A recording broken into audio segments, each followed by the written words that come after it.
Good evening, students, and welcome to the lesson on aromatic hydrocarbons, in which we are going to study about the reactions of benzene. And this lesson will be covered in two parts. In today's class, we will mostly focus on the mechanism of electrophilic substitution reactions of benzene. The two reactions that are mentioned in your syllabus are the electrophilic substitution reactions, which involves nitration, halogenation, sulfonation, Friedel-Crafts alkylation and acylation, and there are some oxidation reactions that we have to study for benzene in this syllabus. So beginning with the electrophilic substitution reactions of benzene, सबसे पहले हम ये जान लेते हैं कि इस तरह के reactions ये किस तरह के reactions होते हैं electrophilic substitution reaction. So as the name suggests, an electrophile will substitute a hydrogen atom of benzene in such a reaction. So this is the electrophile. This is how we represent an electrophile, and electrophiles are positively charged or electron deficient species. और इनके बारे में details में हमने semester 1 organic chemistry में पढ़ा था. एक बार आप उस चैप्टर को फिर से रिवाइज कर लें so that you can recall what electrophiles are. So electrophile का यहाँ पे इलेक्ट्रोफाइल क्या कर रहा है यहाँ बेंजीन रिंग में there are 6 hydrogen atoms on each carbon atom there are 6 hydrogen there is 1 hydrogen atom attached to each of these 6 carbon atoms of benzene. Now the work of electrophile here is to substitute one of these hydrogen atoms और उसकी जगह पे वो जाके खुद carbon से bond बना लेता है and the hydrogen will be eliminated as NH plus ion. Such a kind of reaction is called electrophilic substitution reaction. Or because benzene is an aromatic compound, so the mechanism of this electrophilic substitution reaction will be called as electrophilic aromatic substitution. और आज इस lesson में हम इस electrophilic aromatic substitution reactions के mechanism को जानेंगे. mechanism मतलब एक reaction किस तरह से डिफरेंट स्टेप्स में प्रोसीड करता है और उन हर एक स्टेप में एग्जैक्टली किस तरह के चेंजेस हो रहे हैं सबस्ट्रेट में because of the presence of the reagent और किस तरह से इंटरमीडिएट्स बनते हैं and then intermediates they change into products. तो इन सब के बारे में जो हमें एक रूट मिलता है उसे ही हम मैकेनिज्म कहते हैं. तो आज के इस लेसन में हम देखेंगे कि इलेक्ट्रोफिलिक एरोमेटिक सब्सटीट्यूशन किस तरह से होता है. इसके लिए हमने यहाँ पे एक एग्जाम्पल लिया है ब्रोमिनेशन का. Bromination is a type of halogenation reaction. मतलब ब्रोमीन में बेंजीन रिंग में ब्रोमीन का एडिशन होगा, ब्रोमीन का सब्सटीट्यूशन होगा. ब्रोमीन किसको सब्सटीट्यूट करेगा? हाइड्रोजन एटम को सब्सटीट्यूट करेगा. Any one of the 6 hydrogen atoms of the benzene ring can be substituted by this bromine atom. तो इस रिएक्शन के कोर्स को जानने के लिए सबसे पहले तो हमें ये जानना ज़रूरी है कि हम यहाँ पर रिएजेंट क्या लेंगे. अगर हमें ब्रोमिनेशन करना है तो हम रिएजेंट यूज़ करेंगे ब्रोमीन. और ब्रोमीन एक लिक्विड नॉन मेटल होता है, ये हम सभी जानते हैं, इसीलिए हमने यहाँ पे ब्रैकेट में इसका स्टेट L लिखा है, मतलब लिक्विड. सो ब्रोमीन जब भी हम लेंगे उसके साथ ब्रोमिनेशन के लिए हमें एक लिविस एसिड कैटलिस्ट लेना होगा FeBr3. हम कुछ और लिविस एसिड भी ले सकते हैं, लिविस एसिड कैटलिस्ट ले सकते हैं, जैसे AlBr3, एल्यूमिनियम ब्रोमाइड भी हम ले सकते हैं. लेकिन एक लिविस एसिड लेना ज़रूरी है क्योंकि वही यहाँ पे कैटलिस्ट का काम करता है और सिर्फ उसी की वजह से सबसे पहले एक इलेक्ट्रोफाइल का जनरेशन होगा. तो इसमें हम देखेंगे अभी कि how this FeBr3 leads to the formation of a Br plus cation which will act as an electrophile in this reaction. So just focus on this part. In this part of this reaction we are studying formation of a bromine cation which is going to act as an electrophile. सबसे पहले bromine, liquid bromine जो हमने लिया है उनके बीच में ये covalent bond मौजूद है. अब इस बॉन्ड का क्लीवेज होगा, वो भी हेट्रोलिटिक क्लीवेज होगा. आप फिर याद करें हेट्रोलिटिक क्लीवेज और होमोलिटिक क्लीवेज, दो तरह के क्लीवेज होते थे. यूजुअली अल्ट्रावायलेट लाइट के प्रेजेंस में जो भी रिएक्शन हम करते हैं वहाँ होमोलिटिक क्लीवेज होता है जिसमें बॉन्ड के एक एक इलेक्ट्रॉन दोनों एटम के साथ रह जाते हैं. लेकिन हेट्रोलिटिक क्लीवेज में बॉन्ड के दोनों इलेक्ट्रॉन एक ही एटम के पास चले जाते हैं. तो this leads to the formation of ions, positive and negatively charged ions. तो यहाँ कुछ ऐसा ही होने वाला है. Now this is the Lewis acid catalyst we have taken here FeBr3. Iron atom तीनों ब्रोमीन के साथ इस तरह से कोवैलेंट बॉन्ड से जुड़ा हुआ है. Now what happens? This iron has vacant d orbitals, and so it can accept electrons in those vacant d orbitals, and that is why it is acting as a Lewis acid catalyst. Lewis acids का definition ही है कि उनका जो center होता है वो electron ले सकता है. They are capable of accepting electrons because they either have empty orbitals in them or they are electron deficient. ठीक है, तो यहाँ by definition FeBr3 is a Lewis acid because iron के 3d ऑर्बिटल्स में हम इलेक्ट्रॉन्स डाल सकते हैं. तो यहाँ क्या होगा? इलेक्ट्रॉन आयरन ले सकता है, दैट मीन्स ये इलेक्ट्रॉन ब्रोमीन देगा इसको, तो इसलिए यहाँ पे इस ब्रोमीन बॉन्ड का क्लीवेज होगा, वो भी हेट्रोलिटिक क्लीवेज होगा. और जैसे ही हेट्रोलिटिक क्लीवेज हो जाएगा, ये वाला ब्रोमीन दोनों इलेक्ट्रॉन, बॉन्ड्स के दोनों इलेक्ट्रॉन को लेके फ्लोरीन के साथ अब बॉन्ड बना लेगा. तो ये नया बॉन्ड जो आप देख रहे हैं यहाँ, ये आयरन और ब्रोमीन के बीच में बॉन्ड बन रहा है. और इस तरह से because now iron atom is accepting the electron from bromine atom, तो it should acquire a negative charge. और इस नेगेटिव चार्ज को हम फ्लोरीन पर सिर्फ नहीं दिखाते हैं, इसको हम इस पूरे इंटरमीडिएट स्पीशीज़ पर दिखा रहे हैं इस नेगेटिव चार्ज को, because it gets dispersed like this. ठीक है, सो ये बना. और इसके साथ ही जो ये वाला ब्रोमीन एटम था, because both the electrons were taken up by this bromine, so this bromine now becomes electron deficient, and so it will now emerge as Br plus ion. अब यही तो है वो इलेक्ट्रोफाइल जो जो बेंजीन रिंग पर attack करने वाला है, so that the electrophilic aromatic substitution reaction can take place. So now we will move on to the first step of this mechanism. पहला स्टेप बहुत ही स्लो होता है क्योंकि इस स्टेप में ही इंटरमीडिएट का फॉर्मेशन होता है. एक बात आप काइनेटिक्स में आपने पढ़ा होगा पहले भी, केमिकल काइनेटिक्स चैप्टर में, अपने +2 क्लासेस में, कि जिस रिएक्शन चाहे तो एक या एक से ज़्यादा स्टेप्स में प्रोसीड कर सकते हैं, लेकिन वो स्टेप जिसमें इंटरमीडिएट बनता है वही सबसे स्लोएस्ट और रेट डिटरमाइनिंग स्टेप होता है. तो ये बात आपको हमेशा याद रखनी है. ये रिएक्शन 2 स्टेप में होने वाला है, और ये जो पहला स्टेप है वो स्लो स्टेप है और दूसरा स्टेप फास्ट स्टेप है. इसका मतलब step 1 will determine the rate of the reaction. तो इस स्टेप में क्या होता है आप देखिए, the electrophile will form a sigma bond with the benzene ring, with the carbon atom of the benzene ring, and this will cause formation of an intermediate, और इस इंटरमीडिएट का नाम है बेंजीनियम आयन. इन जनरल बेंजीनियम आयन एक specific ion हो गया, but in general aromatic compound से बनने वाले इस तरह के आयन्स को हम एरीनियम आयन कहते हैं. बिकॉज हम लोग बेंजीन के रिएक्शंस को स्टडी कर रहे हैं, तो हम स्पेसिफिकली इसको बेंजीनियम आयन इंटरमीडिएट कहेंगे. अब हम देखेंगे बेंजीनियम आयन कैसे बनता है इस स्टेप में. तो अभी इसके पहले हमने देखा था कि इलेक्ट्रोफाइल का फॉर्मेशन हो चुका है. इलेक्ट्रोफाइल मतलब इस केस में इलेक्ट्रोफाइल है हमारा Br प्लस आयन. ठीक है, क्योंकि हम ब्रोमिनेशन करा रहे हैं. अब Br प्लस आयन को चाहिए इलेक्ट्रॉन्स, क्योंकि वो इलेक्ट्रॉन डेफिशिएंट है, और बेंजीन रिंग है इलेक्ट्रॉन रिच, इसीलिए वो इस तरह के रिएक्शन को शो कर सकता है, क्योंकि वो इलेक्ट्रोफाइल को इलेक्ट्रॉन्स डोनेट कर सकता है, इलेक्ट्रॉन्स दे सकता है. तो बेंजीन के पास पाई इलेक्ट्रॉन्स मौजूद है. बेंजीन रिंग में 3 पाई बॉन्ड्स हैं, मतलब 6 पाई इलेक्ट्रॉन्स हैं. ये पाई इलेक्ट्रॉन्स डीलोकलाइज्ड होते हैं, और कोई भी पाई बॉन्ड यहाँ पे इलेक्ट्रॉन ब्रोमीन एटम को, ब्रोमीन आयन को दे सकता है, ब्रोमीन कैटायन को दे सकता है. तो जैसे ये इस तरह से इलेक्ट्रॉन का ट्रांसफ़र हो गया, तो इस ब्रोमीन का अटैचमेंट या तो इस कार्बन के साथ या इस कार्बन के साथ हो जाएगा.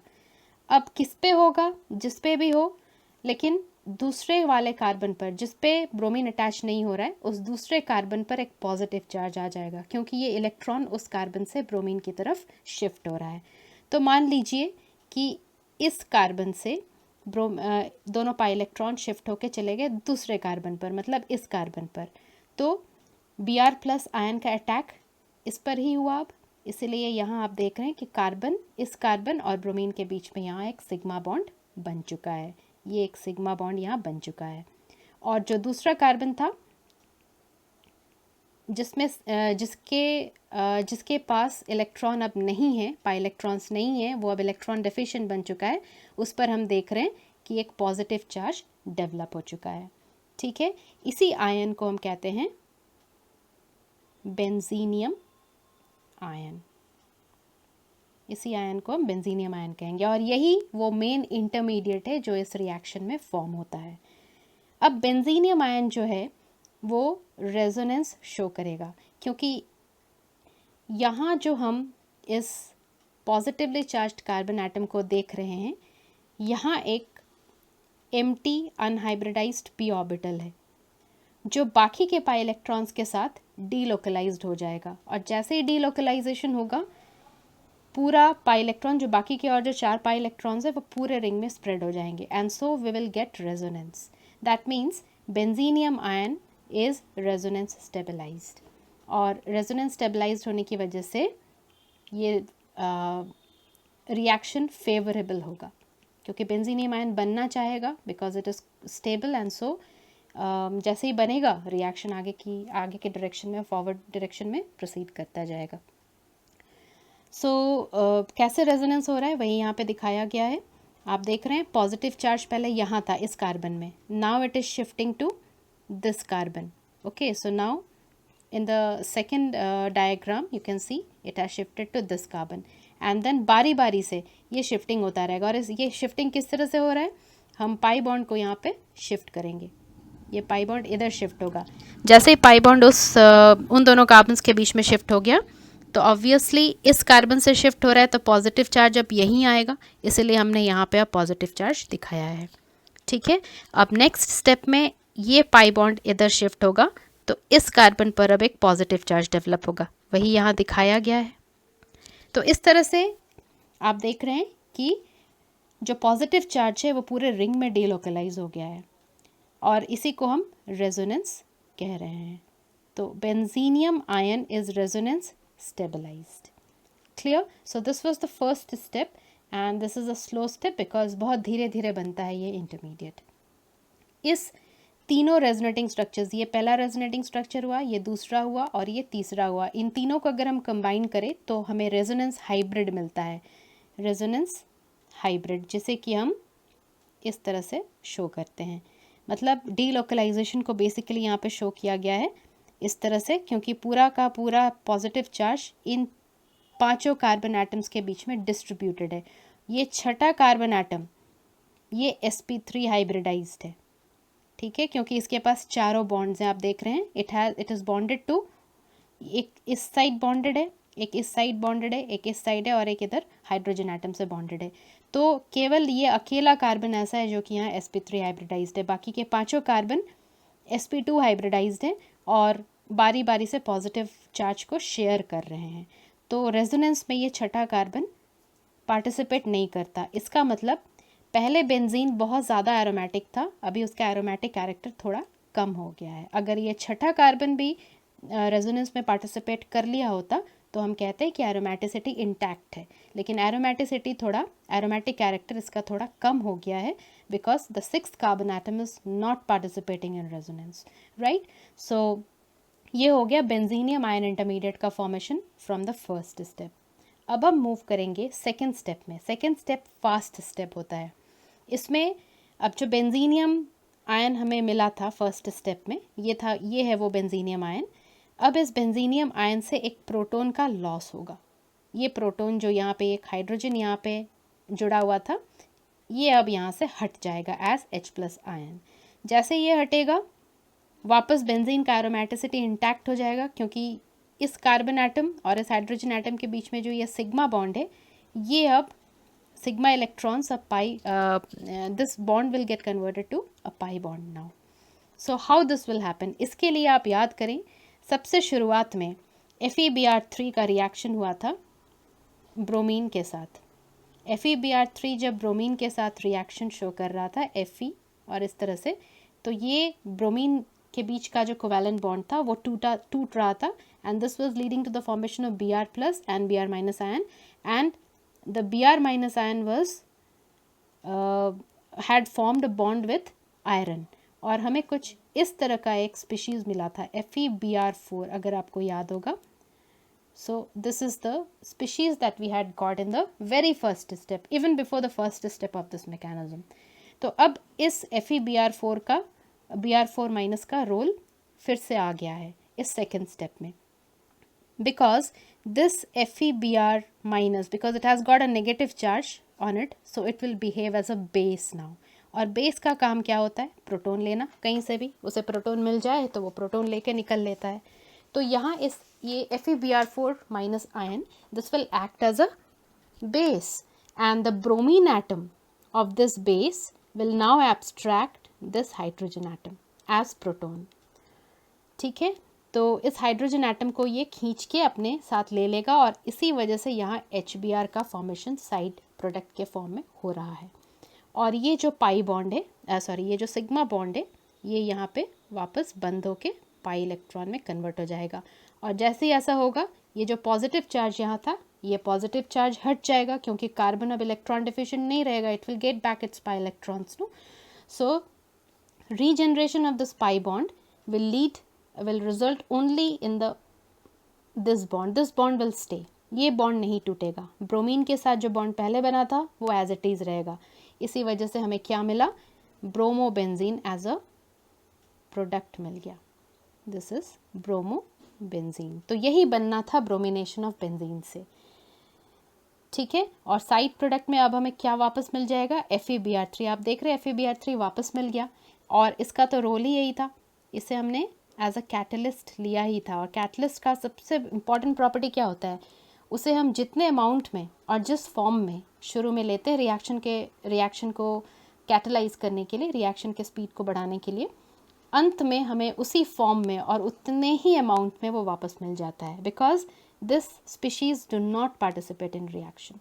ये खुद रिएक्शन में पार्टिसिपेट नहीं करता. It just brings about, it just lowers the activation energy of the reaction.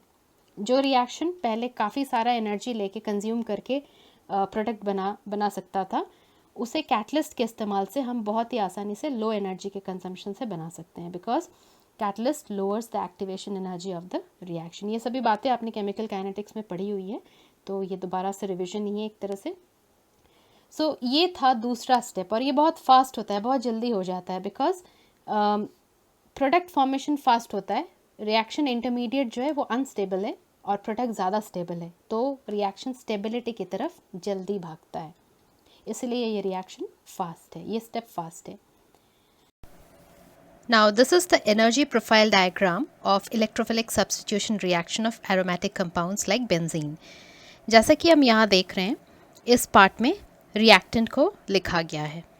Energy profile diagram में हम एनर्जी के आगे बढ़ते रहने, रिएक्शन के आगे बढ़ते रहने को एक ग्राफिकली यहाँ पे हम प्लॉट करते हैं. वाई एक्सिस पर एनर्जी शो करेंगे और एक्स एक्सिस में रिएक्शन के प्रोग्रेस को शो करेंगे. तो यहाँ रिएक्टेंट्स क्या है? रिएक्टेंट्स है बेंजीन और ब्रोमीन कैटायन, यही दोनों रिएक्टेंट है यहाँ पर.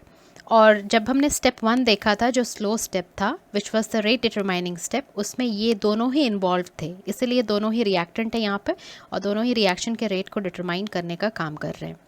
दोनों का कंसंट्रेशन, मतलब रेट, रिएक्शन का रेट दोनों के कॉन्सेंट्रेशन पर डिपेंड कर रहा है.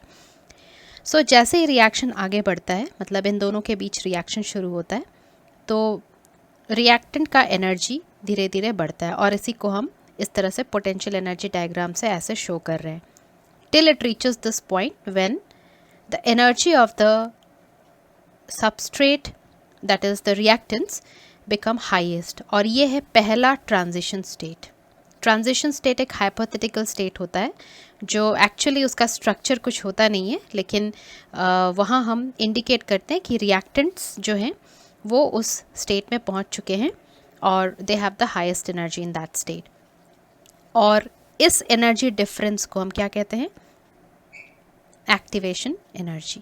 ठीक है, तो कैटलिस्ट हम इस रिएक्शन में यूज़ करते हैं. कैटलिस्ट का काम ही है इस एक्टिवेशन एनर्जी को रिड्यूस करना, कम कर देना. और कैसे कम करता है आप देखिए. अगर बिना कैटलिस्ट के हम इस रिएक्शन को करते हैं तो ये एक्टिवेशन एनर्जी और ज़्यादा हुआ होता, इस तरह से, और ज़्यादा हाइट अटेन किया होता. लेकिन बिकॉज हमने इसमें कैटलिस्ट यूज़ किया है, तो ये रिएक्शन लोअर एक्टिवेशन एनर्जी में हो रहा है. तो ये था रिएक्टेंट्स जैसे ही कॉम्बिनेशन शुरू होते हैं, रिएक्टेंट्स के बीच में जैसे ही कॉम्बिनेशन शुरू होता है, दोनों का एनर्जी, कंबाइंड एनर्जी इस तरह से बढ़ रहा होता है till it reaches a maximum point which is the transition state. This is the first transition state that we get. And after this, why this energy is increasing? Because benzene का aromaticity break हो रहा है. अगर आपको याद होगा तो 5 carbon atoms यहाँ स्टिल डीलोकलाइजेशन में इन्वॉल्व होते हैं, लेकिन जो छठा कार्बन होता है जो sp3 हाइब्रिडाइज्ड है उस पर पॉजिटिव चार्ज नहीं होता और वो इसलिए डीलोकलाइजेशन में पार्टिसिपेट नहीं करता. तो बेंजीन का एरोमेटिसिटी हल्का सा कम हो गया होता है during this reaction and that is why the energy increases. Because अगर एरोमेटिक कैरेक्टर कम हो रहा है, रेजोनेंस पूरा अच्छे तरीके से रेजोनेंस नहीं होने की वजह से, मतलब सिस्टम का एनर्जी बढ़ेगा. सिस्टम का एनर्जी बढ़ रहा है मतलब वो अनस्टेबल हो रहा है. ठीक है. And then suddenly it starts falling because now the formation of the intermediate takes place. And intermediate here is benzenium ion. हम लोग ऑलरेडी देख चुके हैं जो इंटरमीडिएट इस केस में फॉर्म होता है वो है बेंजीनियम आयन. और बेंजीनियम आयन जो कि ये है, बेंजीनियम आयन इज़ रेजोनेंस स्टेबलाइज्ड और इसके रेजोनेंस स्टेबलाइज्ड होने की वजह से इसका एनर्जी थोड़ा कम होता है as compare to this transition state. इसका एनर्जी कम है इसलिए यहाँ डिप हम दिखा रहे हैं एनर्जी प्रोफाइल डायग्राम में.